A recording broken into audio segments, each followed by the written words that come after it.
মক্কার কুরাইশ গোত্রের একটা শাখা, এটার নাম হচ্ছে বনু মখজুমিয়া। বনু মখজুমিয়া গোত্রের একটা নারী চুরিতে ধরা পড়ল। তো চুরি করলে ইসলামের বিধান কি? হাত কেটে দাও।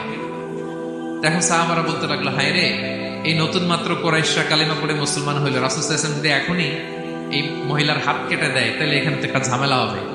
কিন্তু আমরা তো কেউ বলারও সাহস রাখি না। কে যে বলবে নবীর কাছে যে নবী এই আজকের জন্য, এবারের জন্য এই মহিলারা মাফ করে দেন, হাত কেটে দিয়েন না? কেউ সাহস করতে পারে না। পরে রাসূল সাল্লাল্লাহু আলাইহি ওয়াসাল্লামের পালক পুত্রের ছেলে উসামা বিন যায়েদ হিব্বু রাসূলুল্লাহ, ওনাকে রাসূল সাল্লাল্লাহু আলাইহি ওয়াসাল্লাম বড় ভালোবাসতেন। সবাই বলে উসামারে যে বল, সে তো নাতির মতো। যায়েদ হচ্ছে পালক পুত্র, পালক পুত্রের ছেলে তো নাতি, হাসান হোসেনের মতো আদর করতেন। তাকে যে বলো। সবাই বললো ওসামা আমরা কেউ পারবো না, তুমি যে বলো।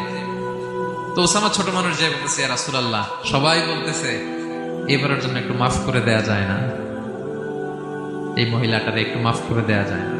রাসূল সাল্লাল্লাহু আলাইহি ওয়াসাল্লাম রেগে গেলেন। তিনি বললেন, তোমাদের আগে বনি ইসরাইলের এই স্বভাব ছিল, ধনীরা চুরি করলে মাফ করত, গরিবরা চুরি করলে বিচার কার্যকর করত। শুনে রাখো কুরাইশের লোকেরা, শুনে রাখো মক্কাবাসী, লাউ আন্না ফাতিমাতা বিনতি মুহাম্মাদিন সারাকাত লাকাতা মুহাম্মাদুন ইয়াদাহা। আরে বনু মখজুমিয়ার মেয়ে তো দূর কি বাত, আমার কলিজার টুকরা নয়নের পুতলি ফাতেমাও যদি আজকে চুরিতে ধরা পড়তো, তার হাত কেটে দিতে আমি মুহাম্মদ 1 সেকেন্ডও দেরি করতাম না।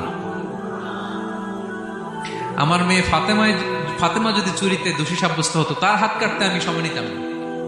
This is Islam, this is ইনসাফ, দিস ইজ জাস্টিস।